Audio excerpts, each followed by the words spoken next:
so post college.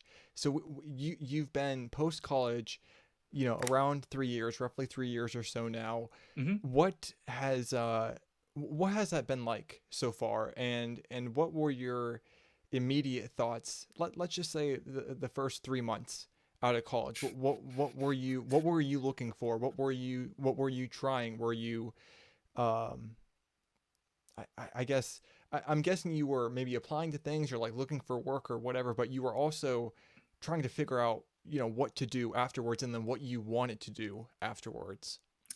Absolutely. So, there were some kind of like life changing or just like life events. I thought my life was going to go one direction, but it so turned out that the only option for me that I felt like was going to be a good thing for me was to move back to Pittsburgh because I had been at home that summer since graduation, which is York, Pennsylvania, which is not necessarily a hearth for um, like musical opportunity at like a city like Pittsburgh is. So I was like, oh, Yeah. I don't really want to go to grad school. I kind of want to just do my own thing, like move out of the house and give music a try, which for better or for worse, um, I don't really know, but so I moved back to Pittsburgh, and naturally I had to pay the bills, so I was like, I'm not gonna be picky.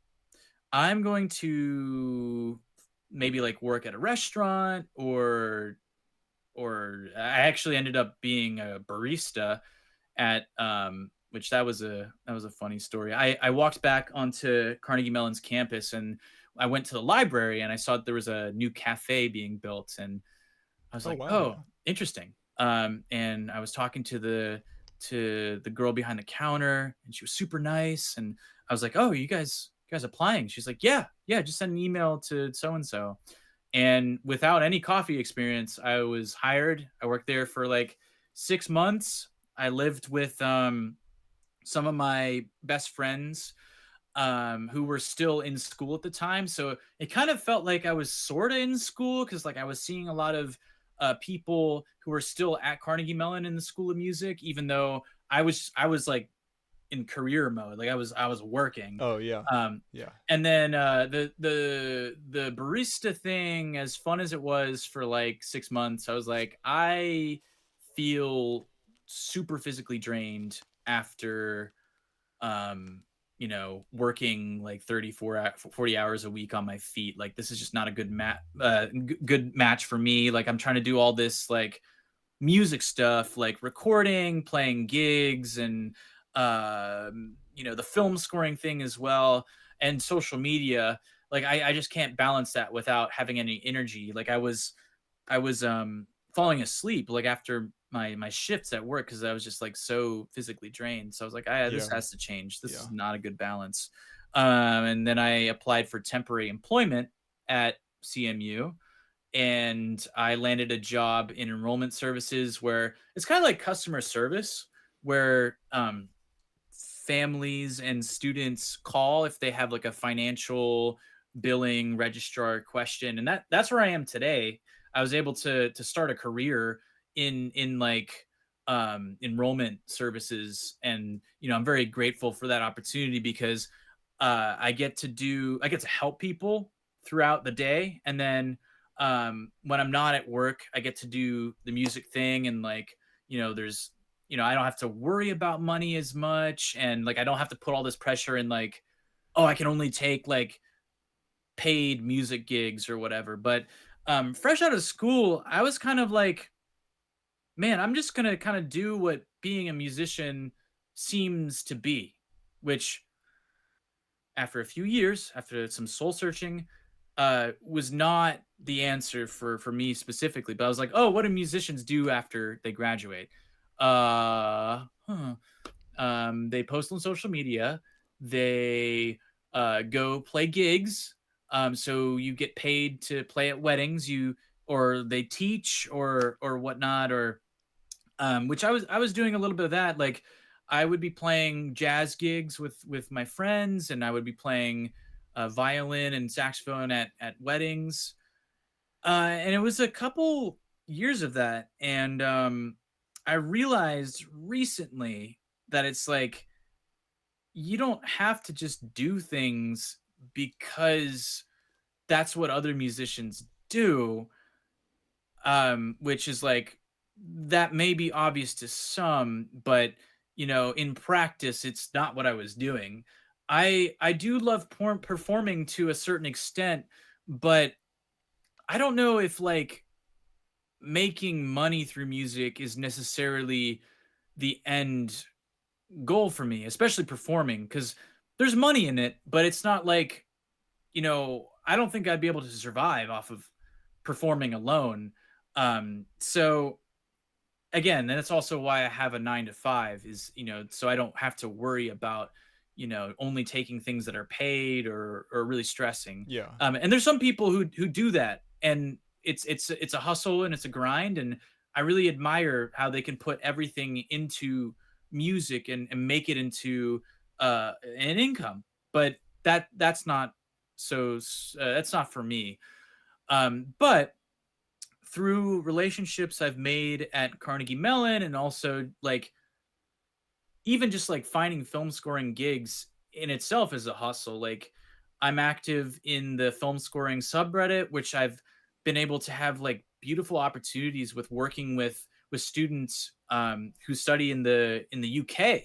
I've scored 2 documentaries for like Wow. school Wow. yeah, it's so cool to say like, oh, I've been able to work with people like across the pond, I guess, but like Yeah. across the world, Yeah. um, Yeah. and like completely remotely.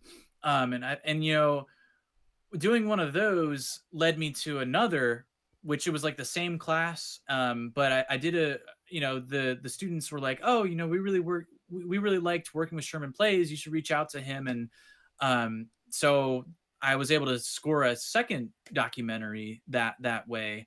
Um, but also, it's been uh, and the networking thing, like it's crazy. Like the great thing about Pittsburgh is like there's so much opportunity, but it's not a huge town. Like Yeah. a lot of people know, how do I say, I mean, everybody kind of knows each other, which is really nice. So like if I bump into somebody in a jazz context, I'm like, "Hey man, like I really dig your playing, like what's your Instagram or whatever." And like you build this friendship. Um Chances are they know people in the film world too, and they'll be like, "Oh, I actually study with this." Like my current roommate Eli, we play in a band together called Wild Blue Yonder. But the first time I met him, we were playing jazz together, and I told him I was into film scoring, and he's like, "Hey man, like I'm actually working on this film with students at the University of Pittsburgh, and it's like a feature. It's a 90-minute film, and like I do my own composing with it too. Like you want to Oh wow. get on Yeah. board?" And so it turned out to be this project that we worked on for 2 years, like co-composing. And the film was called Wire.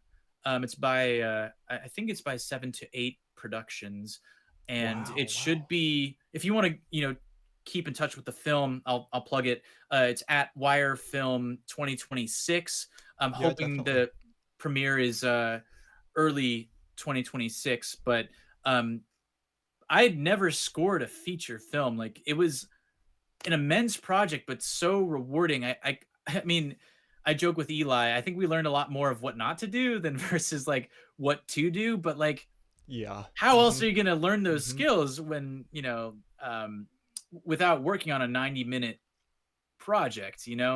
But that's been really fulfilling. The 48-hour film festival projects have been very fruitful as well. Attending these Yeah. film networking events, like gosh, I've had so many beautiful opportunities open up because of just even being in the room and just chatting with people. Um, so we actually had one premiered on Tuesday, a 48-hour horror film, and the awards ceremony is coming up here, and my team did a brilliant job, and I'm really Sweet. happy with the music. Yeah, yeah, yeah. Thank you. Very happy with the music that I was able to make in a span of 2 days.